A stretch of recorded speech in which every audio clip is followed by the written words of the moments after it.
And literally in like 3 weeks, and I don't know if that's a good time frame or not, but this kid added 2.5 inches to his vert. And it was not because he changed his output. He was able to transition out of the eccentric phase faster. His initial concentric RFD was significantly greater, and he was able to produce force immediately instead of having this lag. That was Ty Terrell, and you're listening to the Just Fly Performance Podcast.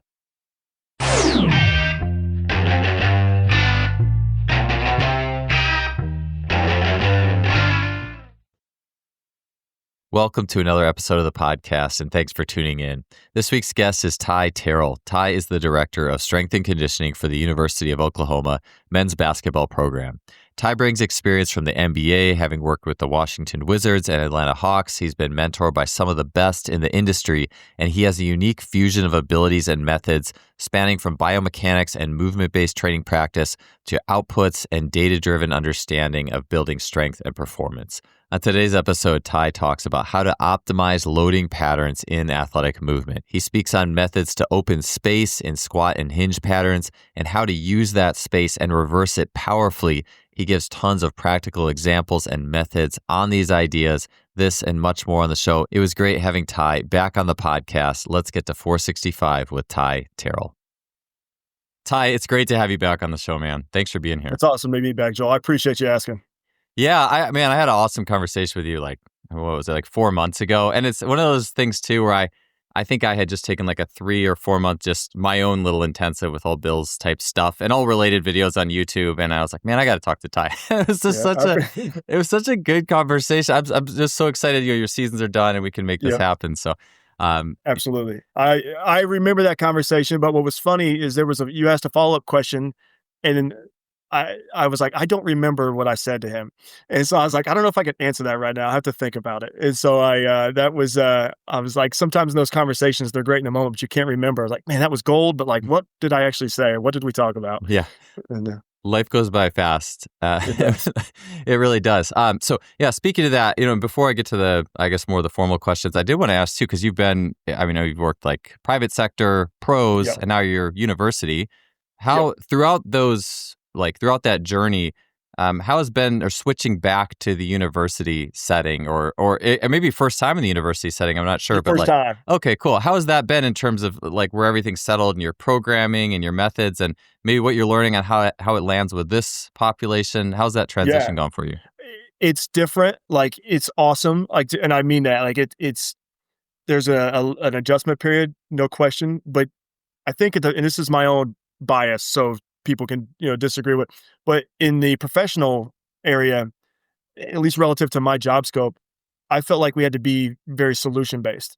So you have a lifelong or a long period of time where athletes are developing movement strategies and chronic wear and tear and things like that. And it's like, okay, like they get on the court and they have limitations. Maybe they can't change directions as well as you want to. Maybe they don't, they don't decelerate their momentum and then get vertical and finish at the rim. Maybe they're finishing on the rim. It's like you have to have, or maybe they just have symptoms that limit their output. So you have to be very solution based. I feel like at the professional level, there is obviously the league has gotten younger as well. Like I'm talking about the NBA, but so there was a development, an element of like having to develop these young athletes too, but you're trying to develop them like within this like large workload kind of environment, so that you need strategies, you need sometimes interventions, like maybe a blood flow restriction that help you like, cut the corners, on some things or whatever and get from A to B a little quicker, or maybe make this good enough for now. Whereas like, the private sector, like buy-in's immediate. People are paying you to this, so like you just, it's kind of like your system. In some ways it's good and bad. Like there's no one really there to check what you're doing or your system. It's just kind of like you come to me, you've identified me as the professional, you're buying in because you're literally buying in, and so I get to do what I want. And now obviously the outcomes will be the ultimate check of this, but then in the university setting, it's what's really cool is what we learn as strength and conditioning coaches early, I think gets emphasized in the college setting. And this was my first year. I'm at Oklahoma University. I'm over men's and women's basketball.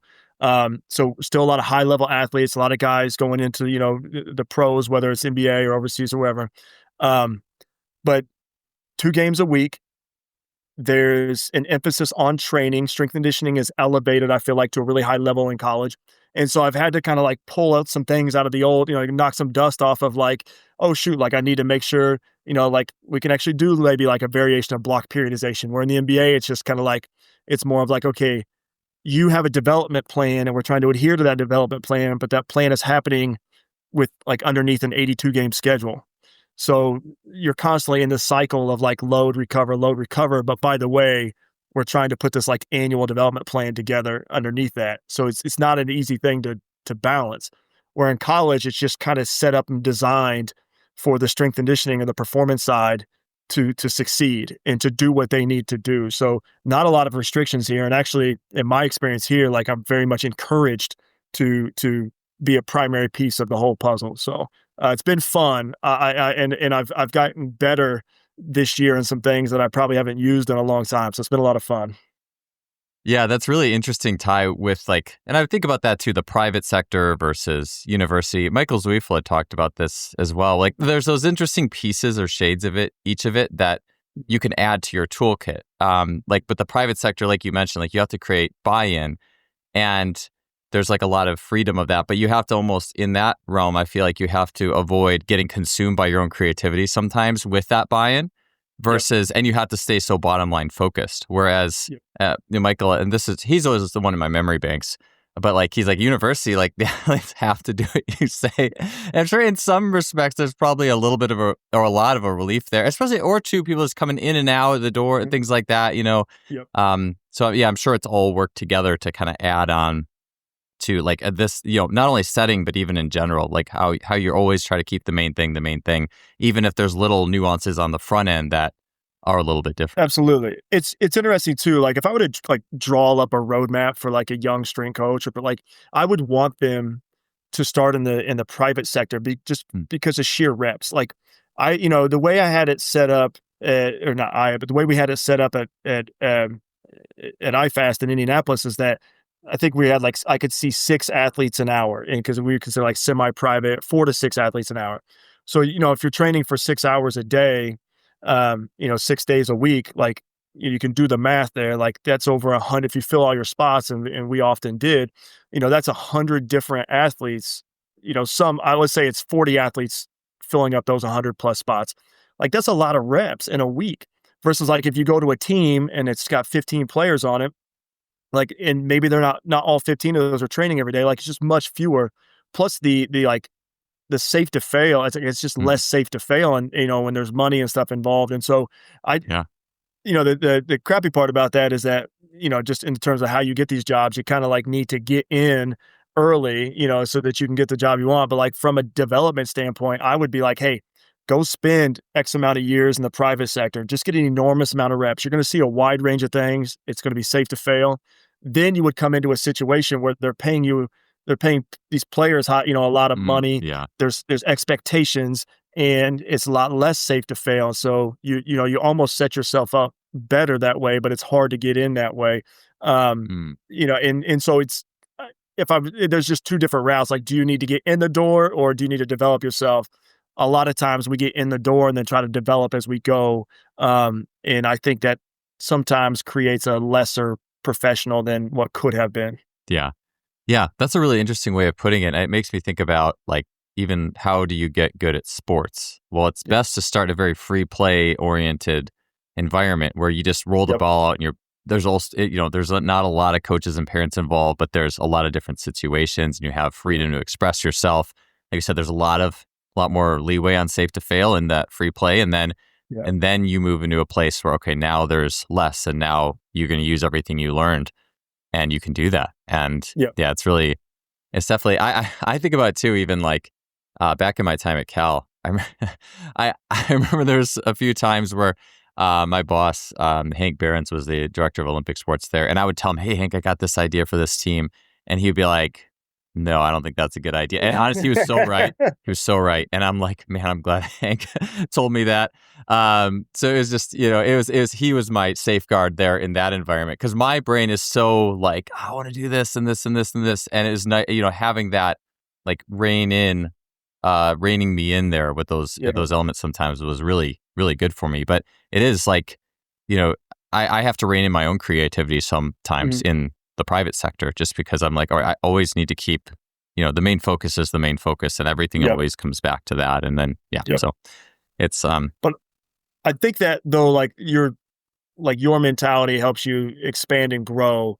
I think there are professionals in our industry who I have seen go through this range of different methodologies or skill sets or whatever, but like they ultimately get to a place where they trim everything down to, they're like, okay, like these things answer the questions I need to answer.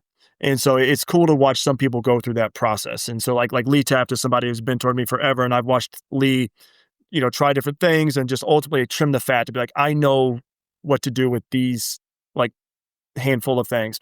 And versus like someone who like doesn't go through that exploration process to put things in perspective, and then ultimately like filters in and out what's going to work for them. Like they just kind of double down on like, hey, I'm just going to do this. And then you shut yourself off to this whole world of other things and experience that could help you develop into a better professional. So I would rather have it your way than the alternative, to kind of, hey, I got to pull back sometimes, as opposed to push forward. Yeah. Yeah. I know too, like, it's just interesting. We would get interns at Cal. It's almost always, I know it's changed now in the industry, and I don't want to spend too much more time, I guess, on just the industry. We have a lot of good training topics to cover, but a lot of people are just like, I just want to be a college strength coach. And that was, 10 years ago, but it's like, well, that's where it's safe. Like this is, the thing, or the golden, whatever is at the end of it all.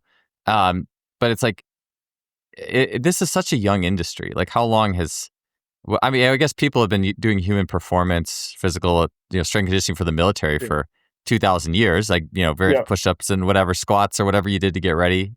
That's where it all started. But this thing as a profession is so young. And I think, that I don't know how many people in the educational process think about, okay, you're going to learn this in this part of the industry, and you're going to learn this here, and you're going to learn this here. And even like when you train yourself, you should be learning these things. And that's rarely, if ever, like covered. And how that aids your critical thinking over time. There's no question. I mean, well, I know we want to move off this, but like think about like the text. Like if you're a strength coach, think about the textbooks that you read or have read in the beginning. Like, they weren't published in 1930. Like, speaking to the young industry, like, this information has been coming to us only in the last, like, anywhere like, 25 to 50 years. And it's, even like like, some of these, they're just these books that serve as foundations for, our industry, like aren't that old either. So it's just like, it makes sense that the point that you made is like the industry is still, very young. Yeah. Yeah. And it's interesting to think about what it'll look like in 20, 30, 40 years. I mean, let alone the college coaching landscape in some regards, things change fast. So let's talk a little bit about, so this is something I've been thinking about on the level of training, and especially now with the internet and how everything's is like time is speeding up in that sense, like information comes faster. I mean, I think we are almost unaware of it sometimes, like even versus 5 years ago, all the information that comes across your plate on a daily basis, and all the whatever you want on a podcast, whatever the chat bot will tell you. You could say, hey, here's my training program and give me this flavor. How would this coach write it? And boom, it's going to do it. It's such a fast-paced place of learning. And akin to what you were saying, like kind of like with within the core of training, I believe either once we started the podcast or in the conversation before, but like the balance between just getting good solid work in, just, hey, this good solid work and moving the needle forward, like more simple meat and potatoes, versus, hey, okay, here's some hey, your biomechanics in this movement are clearly off, or there's a problem here, and the solution might be more complex. What's your system with just giving athletes a great overall training experience that's smooth and flowing, and that they easily understand, or at least relatively easily understand, versus getting into some of the more complex things? Because I know you've had Bill obviously as a mentor and are Yeah. very good with all that stuff. So how does someone with all your knowledge work through that? This is a great question, and I think this is a great question because like there's going to be a multitude of right answers depending on Mm. what you prioritize and situation, etc. But like I think you have to move well. That's relative. Um, I think what we're really chasing in the world of performance is moving well enough, and you also have to have output. Like it's just a reality of it. Like this is competition. In the world of performance, so I have to be able to move from A to B quickly. Like I if you're like I just have been going over this, looking at isometric tests and how to apply them in our setting and things like that. And it's like I need to be able to produce a lot of force in the first 150 milliseconds if I want to be a great accelerator. And that's just true. So okay, so can I do that? And then that doesn't necessarily have a ton to do with, and we can draw some connections, but like doesn't necessarily have a ton to do with how much internal rotation I have at my hip, or does my tibia internally rotate so it can translate over my foot for dorsiflexion? Like, you know, so I think you have to have both. My rules, I keep things very simple. I don't get far away from like just the traditional movements. You have to be able to squat well enough, right? And Yeah. that's all going to be you know, dependent on the person and things like that. But if I've got a 6'9" athlete who's really tall and narrow, like their ability to compress or change levels is going to be different than the 6'2" point guard I have. So like I can't judge them by the same standard. Like, parallel is different for both of those athletes. It's, in terms of challenge in reality. And so it comes down to, what is well enough? Well, that's a trial and error piece. The other side of this, and this is mistakes I've learned, is that I've gotten athletes to be better movers. And I even told you a story, like I spent a whole year prioritizing movement in my training. And then like, yeah, the athletes moved better, they felt better, but they weren't better athletes. And so the reason they were paying money to come see me in the private sector was to be better athletes. They had a combine or they needed to make a varsity team or college, whatever. And it's like, well, I didn't help you achieve your goals, but we achieved my intentions was to help you move better. So I don't think I did the right by them in terms of athletic development. So it's a messy answer that has a blend of everything based on situation and the context and what the ultimate goals and outcome is. Sometimes you're willing to sacrifice some movement to get output because if you don't get that output, you won't play. Yeah. And that's just the reality of it. And those are decisions that like weigh on my conscience because when there is a negative outcome with that, like I knew that was a possibility, and that was a risk we took or whatever. But again, like this is competition. So I don't ignore movement. It's something that I actually sometimes have to tell myself to, hey, load them more, because you don't like you see a hip kicking out on a lunge and you understand that like, okay, that's going to lead to maybe the inability to get out of a cut, or that's going to lead to, maybe like supination at the foot. So now we have undue stress on lateral foot. Now we're talking about, fractures of these lateral bones. And so I think you have to prioritize movement, but you have to define what is good enough. And I think that's going to be different for every string coach in every situation. How I define what's good enough is I utilize force plates a lot and I utilize the CMJ a lot. And I've spent a lot of time, you know, trying to understand that science so that I can use it as a decision maker and a good, an accurate decision maker. And, I think the rules of the physics of movement are very set. Like there's an unweighting period, you put the brakes on, and then you propel yourself. And so that happens in every step, every change of direction, every counter movement. Um, and so I'm trying to maximize those three phases as best I can. The unweighting phase, if that's something that's just really bad, like you're going to have to probably reduce some tone in your body. You're probably going to have to learn to change levels, AKA squat better. And so we may have to prioritize that because I see this as kind of like an assembly line. The unweighting phase creates the potential for the braking phase. The braking phase slingshots us into the propulsive or concentric phase. And so if that doesn't happen and I'm only I'm not getting any contributions from what I would call like the movement quality side or the eccentric side, then I'm doing something that's very mechanically inefficient and taxing. I'm not using the free energy my body has a system set up to utilize or develop. I'm using primarily concentric output. And I've seen this with a lot of high level athletes. And they get stiff, they get rigid, and that's been developed over time as a good propulsive strategy for them.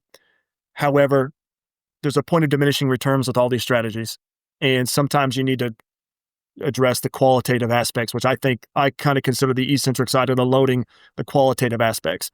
Do you have range of motion? Are you executing this well? Can you coordinate, muscular activity to, kind of like turn on and off, or the CNS to kind of dim these muscles down and turn these muscles up so that you can drop, unweight, fall to create negative momentum. Now your body has to stop that negative momentum. So that's the big braking force that gets. And that braking force is kind of the slingshot into the concentric or propulsive phase. So you have to have all three. And I was trying to bring this question or the answer to this question into like context of how I would look at something for performance. So yeah, you need output. You need to be able to produce that quickly. But there are aspects of movement quality that will negatively impact your propulsive output. So you have to have both. And I think the biggest thing is to define what is good enough in your situation. Yeah, that's one of the things that drives me nuts with, maybe speaking of the private sector is like social media or YouTube. It's like, here's perfect squat form. Of course, that draws, so many people. Oh, this is perfect. Like, I'm not doing it perfect. I mean, yeah, a lot of us aren't, but it's like the phrase is like, well, perfect is the enemy of good. And like what you're saying, good is good enough. That. I think about, however I squatted and however I had my athletes squat as an early coach for years, was so many of those. I wonder sometimes if I would go back in time now and look at that squat and actually tell an athlete to clean something up that maybe was, that was all right, at least in the time. And I'm sure, with what I know now, it probably would like mechanically they'd be in a good place. But I just think about like the judgment insinuations and some of those things and like, that mentality of it.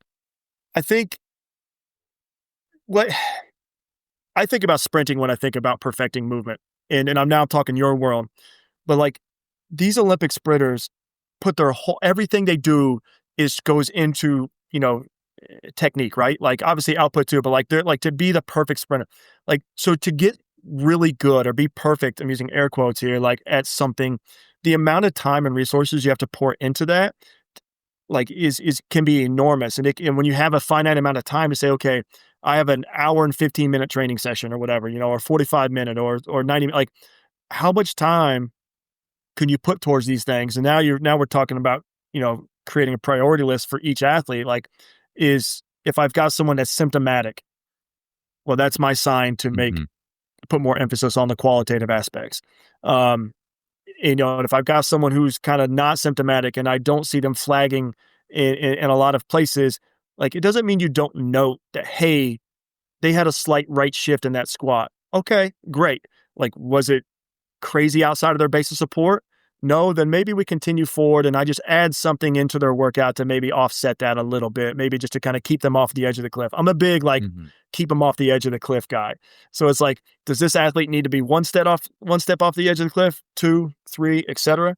Some of these really like rigid athletes with tendinopathies and things like that, like they may have to come back like 1 or 2 steps off the edge of the cliff to feel good enough and also not have their movement strategies be detrimental to their, the output that they need, on the court or field or wherever it is. So I think you don't ignore those things. I think you take note, and then your own personal philosophy will tell you whether or not you need to put more time and energy into A, B, or C.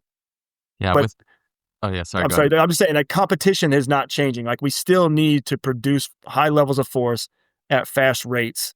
And so this is just kind of like the bow I put on this is biomechanics can make that better or worse, depending on your strategy. But also I feel like output covers up a lot of biomechanical deficiencies.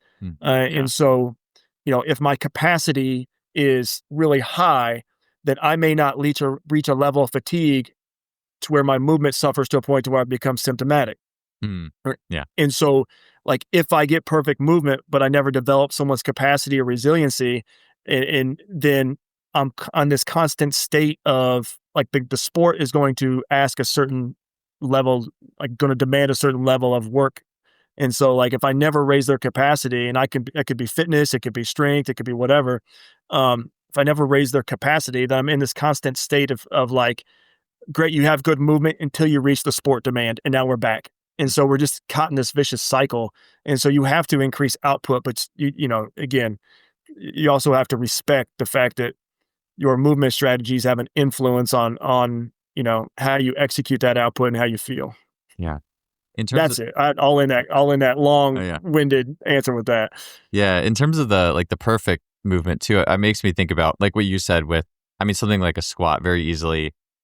And I think athletes actually, if I've seen anything, athletes want to squat in a way they get the rebound, but usually they won't once you like put a bar on their back and say sit back. And all of a sudden it can become very difficult for an athlete who normally just doing a body weight. Hey, you put your hands out in front of you, pop down and up. Yeah, they can do it, you know, but then they're out of that position. So it's like you have to. I look at it almost in a way as if I give athletes a lot of experiences squatting, and it also gets me thinking about. This was something that Dan Fichter had said a long time ago. It was like starting, and it may have been a Cal Dietz thing too. I'm trying to figure out somewhere in there that realm, but like starting the year with a lot of oscillatory isometric type work, like things that are lighter weight, but like rapidly bouncing up and down. And I feel like within that, it's like, yes, you do have the muscle side, the contract shorten, but you also have like what feels good from a pressure systems perspective. Because it's hard to do an oscillatory rep and I guess as Bill would say, get a massive like superficial strategy where like a bunch of like big external movers that are not related to the pressure system are turning on. So it's like nothing happens in isolation. And so, yeah, with that, it's like if you just do a bunch of more kind of imperfect, you know, lighter weight, higher, you know, versions of movement, then you go and do the heavier thing and the body should be better equipped to handle that. It makes me think about, I mentioned the athletes I've coached throughout the years, but even when I was squatting, I remember I didn't have a strength coach like in college, really. I mean, the track coach said, here's the program. And I just put the bar on my back and squatted what felt how I could easily and rapidly reverse it. And which ended up being a really close stance and really shifting forward into it. I guess narrow, like dropping, you know, narrow ISA, drop straight down. It's just, that was how, and then later I tried the textbook, hey, you know, 2 feet apart, knees out at 45 degrees, sit back. And it was way harder. But I thought that was better. I'm like, oh yeah, I'm working all the good muscles I'm supposed to, because this is harder. And I know I can't lift as much, but it's going to pay off. And it was one of those things where I think I was doing a lot of other really good stuff in the program, so it didn't kill me, but it definitely reduced some reactive qualities that I had earlier. Yeah. This brings me back to thinking like it kind of, we could just, if I'm taking this on a left turn, Joel, stop me. But when I was at IFS, this seems like forever ago, but did a lot of work with velocity-based training. And one of the biggest things that stood out to me, and it makes sense, and maybe this shows that I didn't know very much at the time because this stood out to me, but like when we were testing, let's say a squat, the peak force that was occurring in that squat would not happen at the highest weight. The peak mean force, the highest mean force would happen at the highest load, just because of the how that's, you know, how you get that number. But the peak force was often somewhere between, depending on your training age and maybe your structure, you know, it was somewhere between like maybe like 70 and 85 to 90, maybe even up to 90% of your 1RM. And so if you go back and look at like the old, like, you know, European lift, you know, and how their weightlifters, like they would spend the majority of the time, depending on the country, each country had their own, you know, different philosophy. They would spend a lot of time between like 70 and 85%. And so your point of being able to transition in and out of a movement, like just down and pop up, made me think of this. It's like what you would see is if my peak force occurred at a certain load and that was like 80% of my 1RM, there would likely be very little deviation from my typical squat mechanics. Once I went above that, let's say 85% of my 1RM, you would see peak force drop, and then you would see start to see a greater deviation from their typical squat mechanics. So maybe the hips kick back, maybe there's, you know, that sticking point occurs, maybe an arch in the back, whatever, or a shift. And so it was interesting. So it's like, okay, if I want to transition in and out of movement, and I want to do that with force and with speed, it makes sense to me to train at that position of your peak force, and because now I'm getting a great training effect that doesn't necessarily or theoretically shouldn't take away from my movement mechanics. So I'm developing capacity or resilience with good to decent movement. I'm learning to produce higher forces with good to decent movement. And then there's the conversation of like, okay, like how much force or how strong do you actually have to be in each sport? Like football, American football, like each position is going to have a different force velocity profile and a different emphasis. Field and court sports probably don't need to be skewed towards, the heavy strength training end. They need, RFD becomes, a thing. But acceleration and deceleration occurs, 40 to 80 times, depending on how many minutes you're on the field or court. So like that's has an influence of strength. I was just reading this research the other day it was correlating. I can't remember the ISO test. It might have been a mid thigh pull or a belt squat with different athletic movements. So a 5-yard sprint or whatever. And this is stuff that like we've probably known or heard in different places.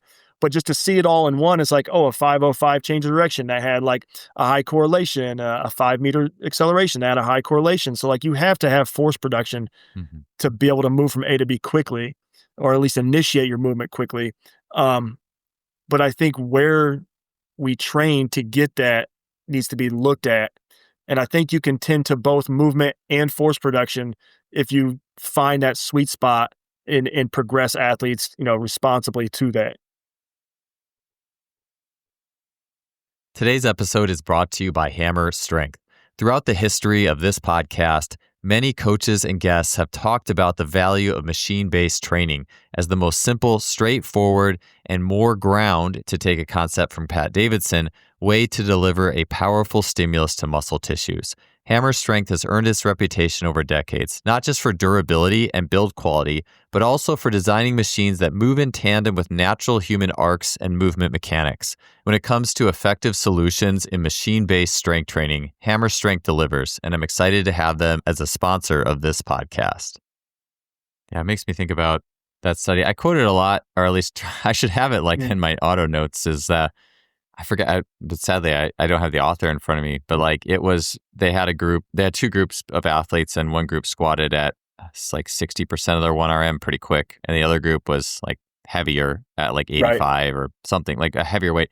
And they trained that way for maybe like 6-8 weeks, and then they flip-flopped. And then the light group went heavy, the heavy group went light. And what they found is there was kind of like this zone where you would think traditionally it's like, all right, we're going to start heavy, then we're going to go light and fast. And it's going to be great. Yeah. But what happened was, basically, you have a tag of velocity that's optimal for you.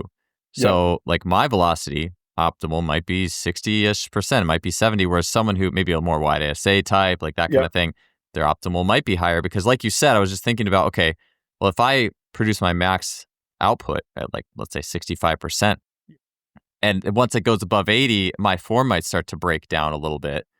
And then maybe that's where the brain, it's more stressful. There's more superficial muscles. There's more stress on the joints. It's just not as great quality movement. The brain senses that, and it depresses RFD as a result. It's like RFD is like that outcome of everything versus the group does well with really heavyweight and their form doesn't change. They need that stimulus to get better, and just maybe 60% is just underwhelming for them, given that they can go heavier with that. Maybe they don't move it as well as the group that did well with the lightweights. But I think so often we just think only linearly at the program and not the person in light of that. So I think it's a really interesting study.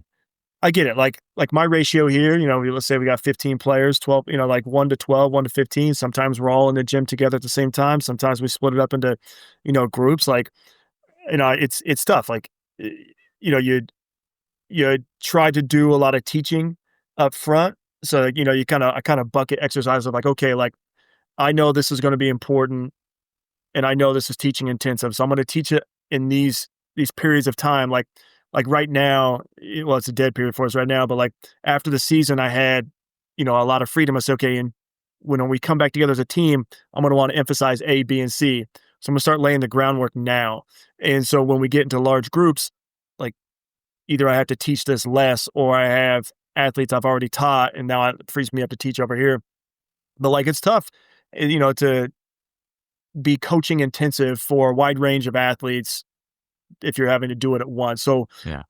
you have to kind of set up your own frameworks to, as kind of like safety guards or guardrails, to say like, okay, like maybe it is velocity based training and you just teach the group like, hey, we're going to go with, 0.6 meters per second today.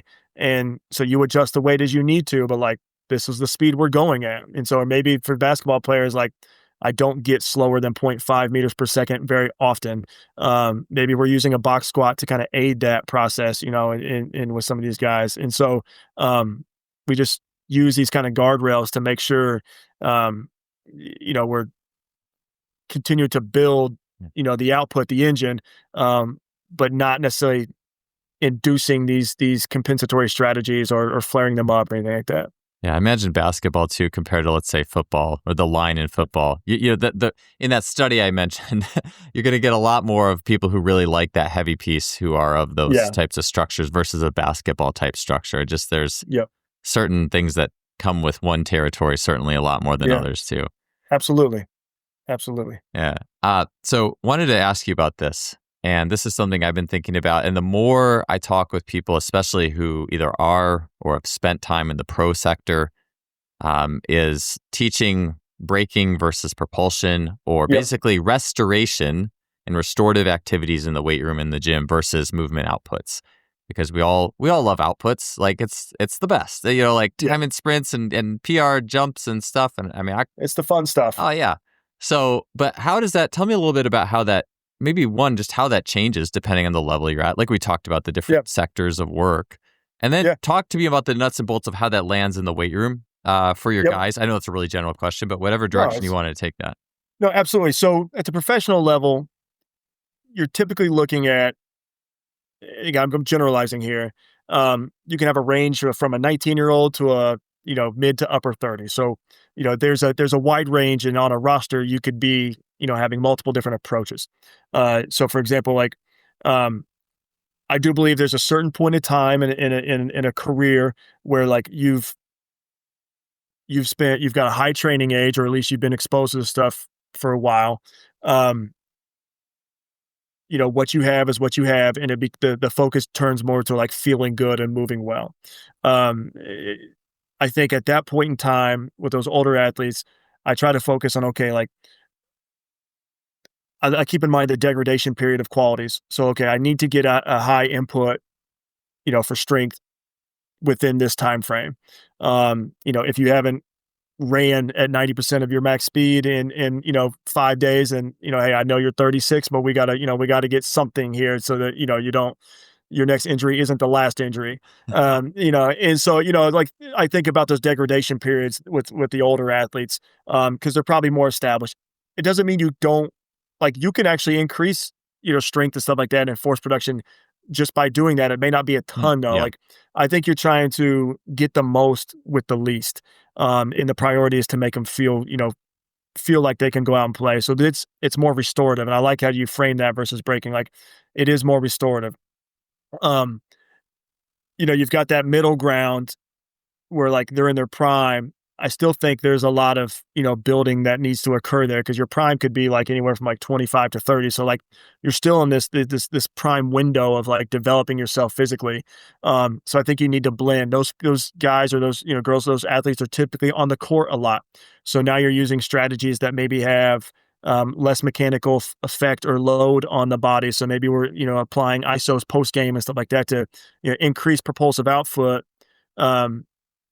We're stacking it on top of a game, so we're not necessarily like creating this additional CNS fatigue, somewhere out that's going to roll into another day. But at the same time, like, we also, like, the next day might be restorative. So you maybe have two different focuses on a different day. So like, let's say we play on a Sunday, and this athlete needs to focus on the restorative and the output of propulsive pieces. Like, maybe you're doing propulsive post game, and then restorative the next day. If you have, and I think this, you have to know your athletes too. Like, let's say you have an athlete that doesn't recover very well, and maybe post game is restorative, and not propulsive because they need that extra 12 hours of that starting it right away to flow into the next day. And so, maybe you're, lifting the morning of a game or pregame or something like that. So I think knowing your athlete is a big deal too. Early on, most, at least in the basketball world, athletes I feel are underpowered and undertrained. And so if you could, I think early on, at least the professional level, there needs to be a focus, on increasing capacity, and that's force production, the ability to repeat that force production, um, time and time again. There's also obviously you're addressing any deficit you have, in if you can create good restorative movement, good loading, strategies. Um, you can get ahead of and maybe prevent some of the traditional wear and tear things that are going to come, in pro sports, specifically pro basketball. I think tendinopathies might be the number one diagnosed injuries, ankle sprains second in the NBA. I think it's something like that. So, um, you know, I think it's all important. But I also know that if you're not physically prepared to do the mechanical work that's coming to you, then you're going to have problems. So I do put an emphasis on responsible development of that side of things while having restorative strategies in place. Um, the games come so quickly at the pro level. I think you have to have restorative strategies in place all the time. College level, um, because we play twice a week, because we have these off seasons where guys aren't flying to their, they live, their home or whatever. Like we have dedicated time together in the off season. We have dedicated time apart, but we also have dedicated time together. Like, we are developing capacity. Like my goal or my aim in June and July this summer is, we want to build guys engines. It's going to be, a lot of propulsive stuff, but it's going to be within a range that we try to limit, or not have compensatory strategies come into play at all. There's again restorative strategies in place like that, but like if we can build your capacity in this 8-week off season that we have in college, this June and July, then you'll be able to do more work when we come back together when school starts as a team and we get kind of thrown into the deep end of the pool with being on court.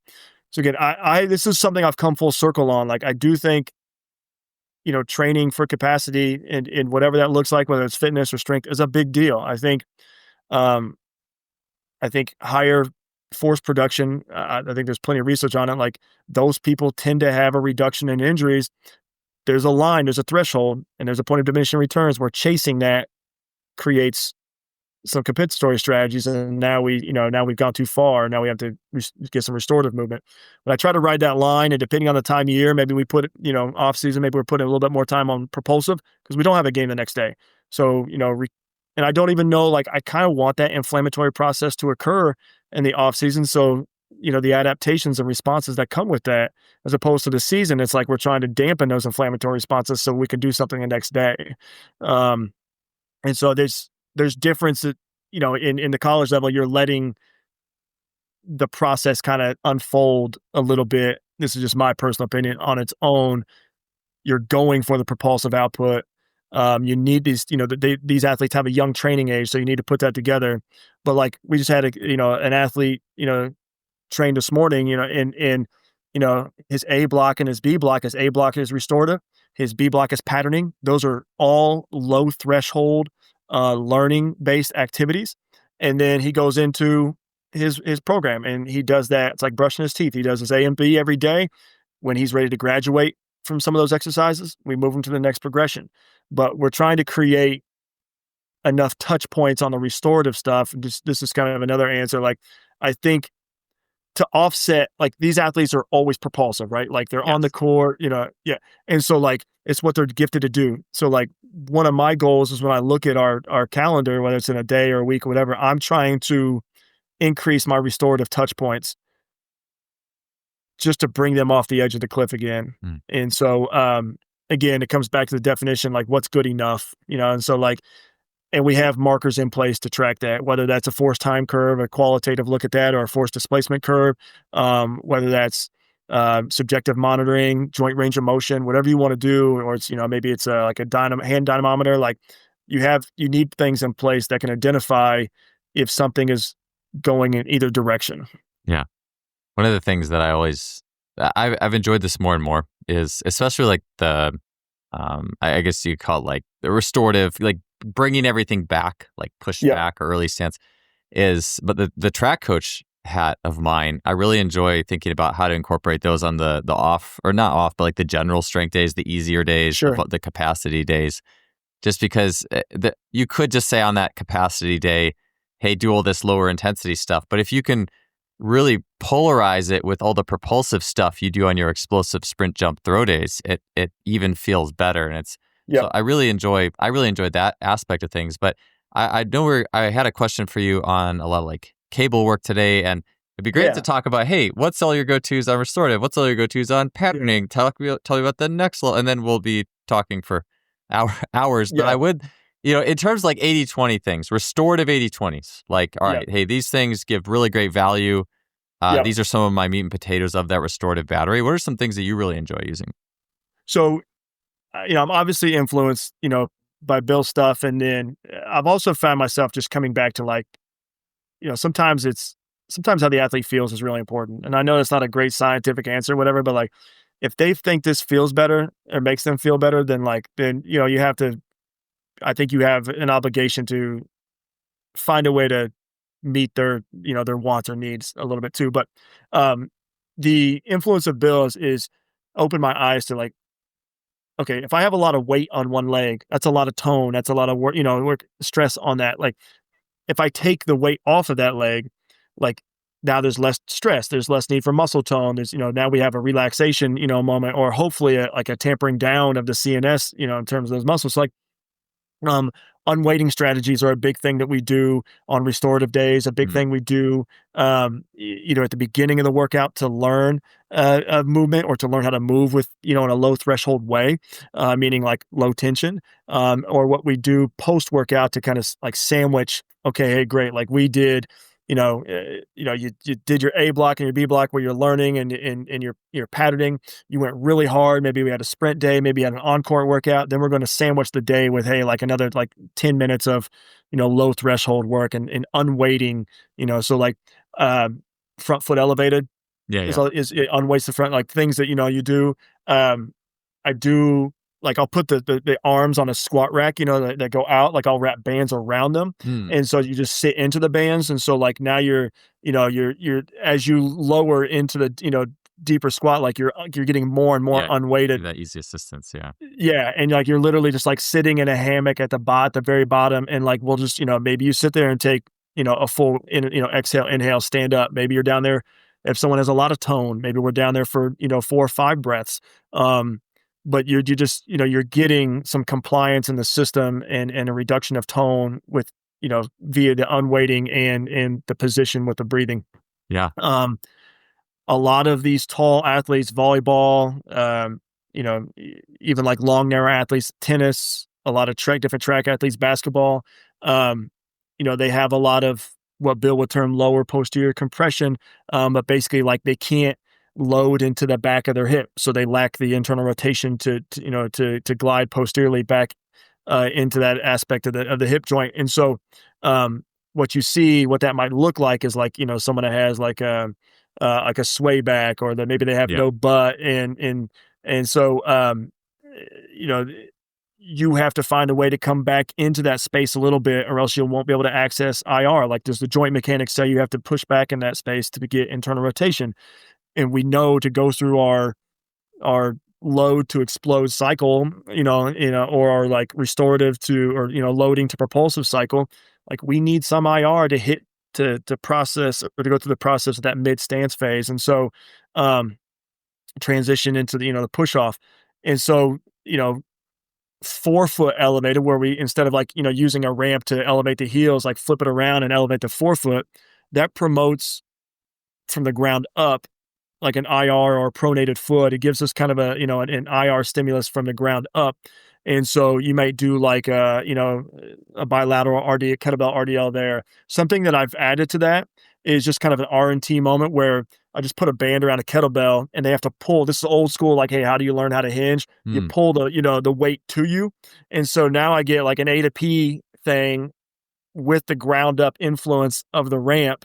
and like athletes they don't feel it in their back at all. They actually start shaking. They're holding like 12 kilos and they're That's shaking awesome. because like they just haven't got their hamstrings and into the back of their hip like that in who knows how long. And so like guys will do that now. Like, I mean, they do it all the time. I'm like, what are you doing? Yeah. Like, I'm just gonna stretch my hamstrings. But like what they're really doing is just getting back into the hip. They want to feel the sensation of the right muscles working. I think it Yes. feels good to them. Yeah. Can you explain So that again, the mechanics that the unweighted RDL? Because I did just want to clarify that quickly. It yeah, sounds awesome. Like I know you had the front foot elevated split squat, but yeah, tell me more about yeah. that RDL setup. So you take a traditional ramp that you would use to do like heels elevated, Oh yeah, slant and you forward. just turn, yeah, so you just turn around and now you've got the balls of your feet are on the ramp. The ramp is going from low to high, from the balls of your feet to your toes. And so it's putting you in dorsiflexion basically. And so that promotes like dorsiflexion is accompanied by, pronation of the midfoot, and that allows I'm skipping some steps here, but that allows the tibia to come over the foot and get more dorsiflexion. What we need to achieve that position is IR at certain places up the chain. Again, I'm skipping some steps here. So if someone can't access their posterior hip, or maybe doesn't have IR at the hip joint to do that, you can create an influence from the ground up to do that. And so that reverse ramp, I think like Bill might call it like a camperini deadlift, but like Mm. basically just a 4 foot elevated, RDL there. Um, Provides a ground up IR input. So it's dorsiflexion, pronation, that's internal rotation of the foot, and you get that all the way up the chain. But what I've added to that is I've added a band to the kettlebell, and that's pulling the kettlebell away from the body. So it's just Okay. kind of an RNT. So you pull the weight back, like you pull the kettlebell back underneath your center of gravity, and it just creates this anterior posterior weight shift that really I feel like sinks you into the back of that hip. Hmm. So And it's so it's it's from the front, like the band is attached in front of you and it's on the kettlebell. yes, So it's pulling you towards yes, your front side, basically. exactly, Got it. exactly. And so, like that just like if I've got someone who uses their back a lot, and you're gonna see this in a lot of athletes, but, maybe they have just a significant lordosis and, or maybe they have a sway back and you just see hypertrophy of the erectors and they just haven't used Hmm. their cheeks in a long time. Um, this has gone a long way to like starting to progress them into, a deadlifting pattern that makes them feel good and they can execute appropriately. Um, Again, as you hinge, the femur needs to glide back into the hip joint posteriorly. Well, if you've got a lot of tone and tension back there, that can't occur. So now where's your internal rotation coming from? So maybe you increase your lordosis and your extension in your spine. And so like you just get all these compensatory strategies that lead to negative things. So yeah, unweighting, front foot elevated, even a chop unweight. So Yeah. think about it like this: the action reaction. This is an old Isaac Newton here. His third law is like if I pull down with a chop, like the action reaction from the ground, it actually lifts me up a little bit. So like, um, I'm unweighting myself. So like we do a lot of initially maybe like split squat development with that. So maybe front foot elevated with a chop, and you just see players, athletes that like they really hit good positions, and then we could take that away. So maybe they get really good at that. So, okay, so take the chop away or take the block away. So now you only have one modification instead of two. Yeah. And so, and then you can progress from there. But a lot of unweighting in different aspects. Again, you can do that front foot elevator. You can do that with bands. You can do that with chops.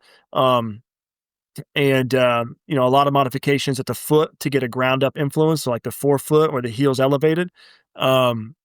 And so, like, the forefoot is going to give you an IR stimulus from the ground up. The heels elevated is going to give you an ER stimulus from the ground up. So it's like, what do you need at that time? So those are probably like my main general ways of going about things.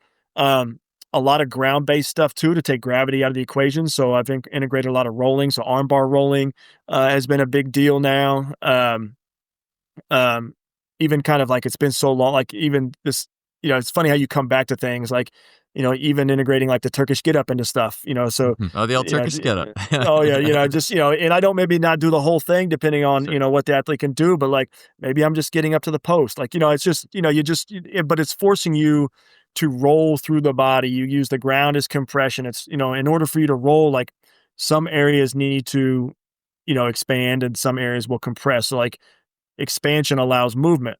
And so if my muscles will get really tight and compressed, like I can't move into that space. So like when you roll, you're moving. I don't want to get too into the weeds here, but like you're moving, fluid in getting to different parts of the body. The ground gives you compression to help expand that and open that space up. So now you've created some movement there. So a really low threshold way to maybe load a hip, or get in and out of a hip or get in and out of a position. And then you can build that as you stand up. And there's lots of different rolling variations and things like that. But those are probably my go-tos. I've really trimmed things down and keep it simple. I'm keeping my eye on different ways to explore. But I will often, you've mentioned oscillatory isometrics. I will often bring that at the end of that. So I in my head, I need these things, let's say I get 10 degrees of motion at a joint or 20 degrees more. Like I need to learn how to utilize that into something. So now can I coach you in an oscillatory isometric split squat, and hit these good positions? Like it's not high velocity. You can make it that, but you can even catch, and you don't have to put the brakes on suddenly. You can catch and let the yield or, like give way a little bit and sink into it. So like, you can have like a slower velocity, oscillatory isometric or yield there, to kind of continue the compliance of the system. And then when it needs to become more about performance, you could speed up that. And like when you put the brakes on instantly and you stop. So I think that's a good dynamic strategy to piggyback on top of some of the restorative stuff. I see oscillatory isometrics. You can, depending on how you want to use them, like you can use them as kind of a bridge between restorative and then performance. Yeah, that's interesting. You just got me thinking about all the oscillatory isometrics for like a split squat pattern I've done with the foot flat or rear foot elevated, especially rear foot elevated. It's extremely propulsive. But now you got me thinking, what if you did that with the front foot elevated, or even like with a band that was kind of unweighting you a little bit, like, that kind of thing. And that's where I love that you put that tag unweighting, because so often it's like we only look at something as, well, you're going to start with your body weight, everything above it for all ranges of motion. But yet, like, especially like someone who isn't built, like you mentioned, like a sway back who can't expand the back of their pelvis, or someone who just struggles and is too compressed to effectively squat deep. It's like you get quality movement for some of that range, but then you get in the rest of it, it's like it goes quickly. As if you had this like needle of like movement quality, it's like you start in the green or yellow, and then you just quickly go to the red. And like even body 100%. Weight isn't great. It's like you almost need to have either lay down sideways or to have a band. And one of the things I find this funny, people like hate on this stuff so much, but like banded jumps, like where you have a band, like some people hate those things. I don't know why. I've never, before I knew anything about like Bill's model or anything, I still found like athletes, if you put that in like the Chaldeet's French contrast circuit on the tail end is like a set of quick assisted jumps, or even if it's squatting down and jumping, athletes always had a good like response to that. Cause I would always loop in a vertical to that. And it was always good. People really, it was never a bad thing. I'll give you an example. This is a practical example, and I hope I can explain this well in audio here. But I had an athlete this past year, and his force displacement curve on the jump, what you see is as you go through the eccentric and transition, you don't want the eccentric line and the concentric line to stay connected. You want this like smooth transition out of the hole of the jump, right? And so those two lines should separate. So like you kind of got this eccentric line and you're building up eccentric force, and then you want the concentric one to take off from it. Well, what you see a lot of times with some of these athletes that can't turn things around quickly is those two lines stay together for just a split second or a tenth of a second, which means you're not transitioning out of the hole well. So you need help out of the bottom. So let's decrease some of the muscular tone to allow a little bit more fluidity of movement, and let's accelerate you out of that bottom. So we might do like a reverse bear crawl to squat, and like you'll just kind of back into the bottom of a squat. And so now you're achieving this early position, or this kind of restorative position without having to do it against gravity, right? And I'll even put a ramp back there to like, the heel, so it's easy for him. Then we'll go to like a band assisted squat, and I teach, inhale down, exhale up, exhale with a little bit of acceleration. Hmm. And then you might get like the band assisted. So they're holding onto the bands and they lower and it pulls them out. And I have them actually accentuate the load. Like, hey, go to like a little bit deeper than you normally would. And anyways, this is just how I did it. Like you can do it, 10 different Sure. ways. Maybe you cut out one of those exercises. You say, hey, that's too much. And literally in like 3 weeks, and I don't know if that's a good time frame or not, but this kid added 2.5 inches to his vert. And it was not because he changed his output. He was able to transition out of the eccentric phase faster. His initial concentric RFD was significantly greater, and he was able to produce force immediately instead of having this lag, which now you're like losing, the stretch shortening cycle, energy that's been built up in your system from the eccentric side. So like he just was able to transition in and out of things, and it showed up objectively. And it's like, and he felt it, like he was actually dunking in drills and stuff like that now. And now we continued that. But yeah, in 3 weeks, it was like 2.5 inches to his vert. I'm not making that up, Yeah. but it's all because he could actually begin to use that free energy to that eccentric contribution into the propulsive phase. And there was no lag. And his initial RFD, which we know, like I mentioned earlier, I didn't mean this, but like, the more force you can produce early, you're a better accelerator. So if I want to accelerate in any direction, vertically, linear, horizontally, whatever, like I have to be able to produce a lot of force early. If I have a lag in my ability to turn around, I'm losing force. I'm not producing force. So it's like, so yeah, I'm totally with you on this stuff. Now, he got to a point where he didn't need that assistance. Yes. He developed that ability. Then you start going. Now we can introduce the fun, like the more traditional band resisted things or whatever, because you've developed the quality now to get out of that turnaround point. So now let's build the propulsive side up. But yeah, I'm with you on that Yeah. completely.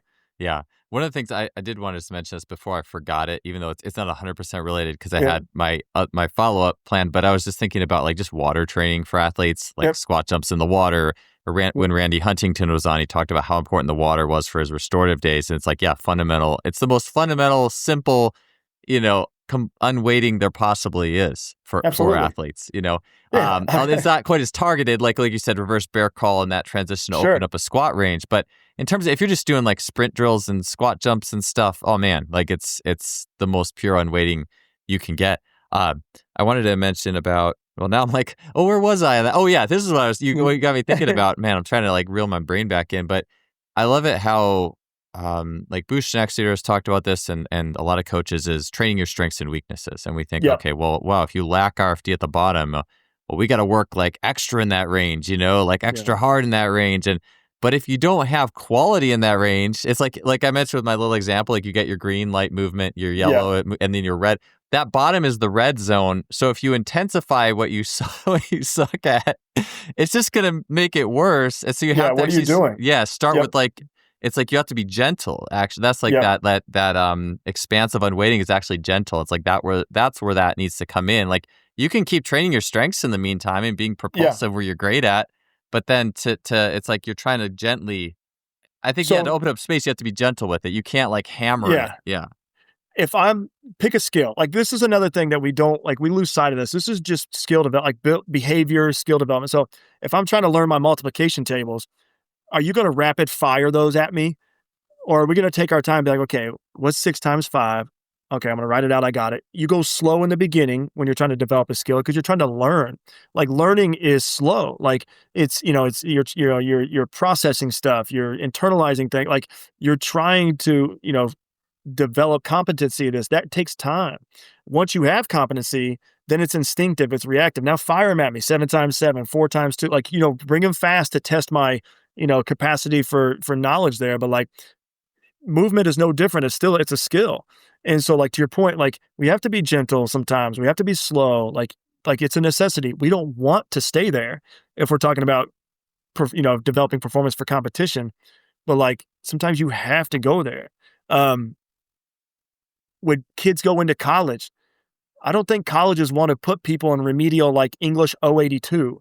Like where you don't but sometimes you have to spend a semester in English 082 so that you can go to English 110, 210, et cetera, et cetera. Yeah. And it's the lower level building blocks too. And it's like, you just have to spend time with that. You mentioned the reverse bear crawl too. That's one of those things where, I would say in the last 2 to 3 years. Like I love crawling and all inchworms and all those movements, but I would say somewhere between 70 and 80% of the crawls I dole out these days are backwards, and the inchworms Yep. too. Like in track warmups, especially, we do a lot of hurdle stuff attached to like a lunge or a Mm. crawl, and it's almost the backwards crawl. Like go over these hurdles. Okay, now turn around, do a backwards crawl to the line. Okay, come back. Yeah. Or do these hurdles now. Go do a backwards inchworm, Yeah. and I love those because they're so good with like it. Hey, if we want to open up spaces that we're now going to go use in practice, that Yep. reverse stuff has been such a go-to for me. And I feel like It's you big see time. more too in that reverse too, that you wouldn't see it in a forward crawl. You wouldn't see it in a Yeah. forward inchworm quite as well either. Yeah, I mean, what are they doing when they're backwards? They're trying to move into the back of the hip, right? They're trying Yes. to hit, these deeper ranges of motions. If you want to use, Bill Hartman terms, we're trying to access some early, positions here. But you're trying to basically load. So if I can't load, like maybe you see a hip kick out, maybe you see, kind of like a posterior tilt where you're, just this reorientation of the pelvis. Like you're right, like it's an awesome assessment tool, and like all movement is, but like that's something that you're probably doing, like you said, in your warm up, and you can get an indication of like, is this athlete getting better or worse, or where are they today? Like we don't have to have all this fancy assessment. Sometimes like honestly, the movement is the assessment all the time. And so, you can have this subjective piece of like, okay, athlete A is actually improving this. That makes me feel like my programming is on the right track here. Yeah. Yeah, it's good to have those in your toolkit. And with the toolkit as well, you've talked about chops. I know the conversation we had a few months back, you were talking about like a complex that you had using the chops. And I was Yes. like, this sounds so awesome. I want this written out. We don't have enough time, I feel like, to get to the nuts and bolts like I I would remember love that. to. But I was thinking about even the kettlebell exercise you were describing Yep. with the front load. When I'm writing programs, a lot of the restorative piece that I put in, or the unweighting, I like going through. Katie St. Clair has some really great playlists of Mm. training, and she has a ton of her squat and hinge prep stuff is with like a cable in front of you, and it's Yep. pulling you, and then she'll have Yep. various squat and hinge variations, and so I use that quite frequently.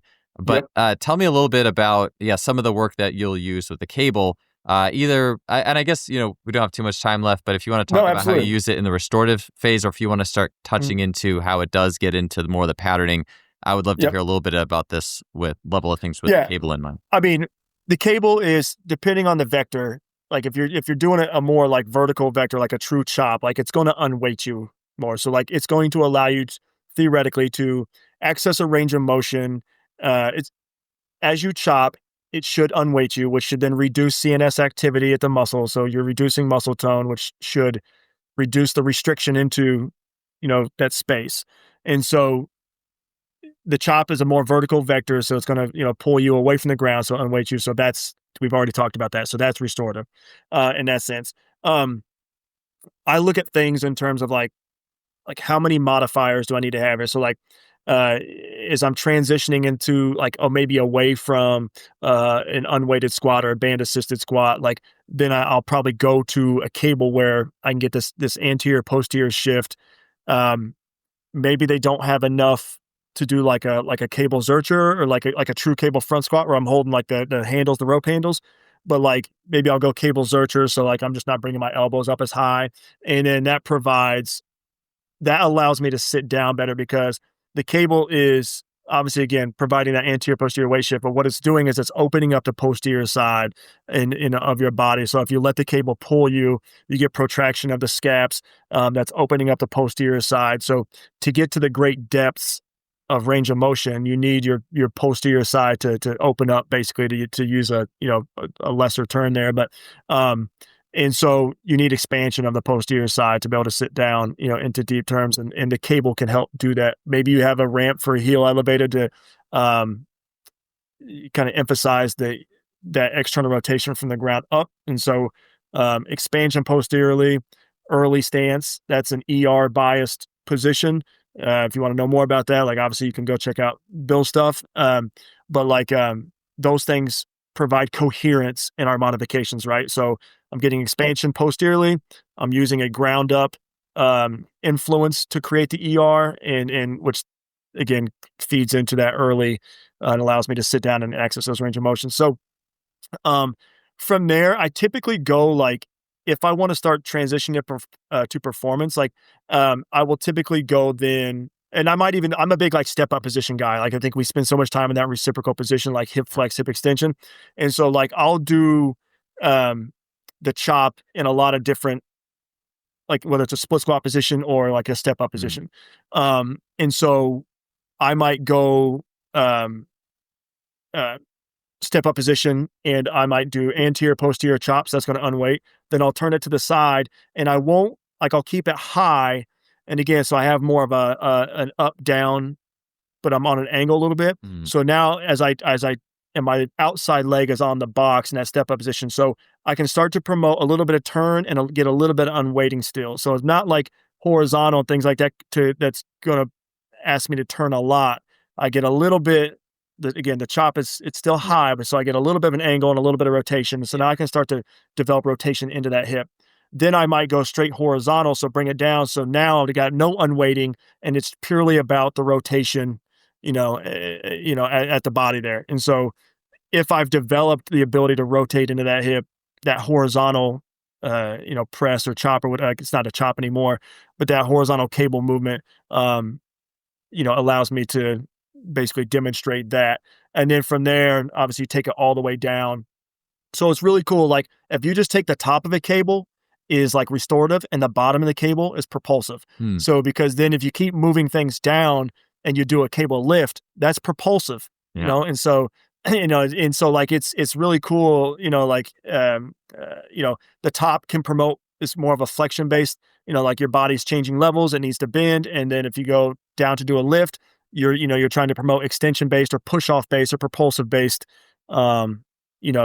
actions right there. So really that's kind of cool. I hadn't thought about that before, but like you really just like start at the top and work your way down on the angle of the cable. Even like I've been using, so from there I might go to like, if I'm building out like a step up position, I've been using more like bowler step ups lately, just because so many of our athletes don't have tibial rotation, which means they don't have dorsiflexion of the foot. And so, and even like the unlocking mechanism for a healthy moving knee, like the tibia needs to IR, the femur needs to ER, relative to each other.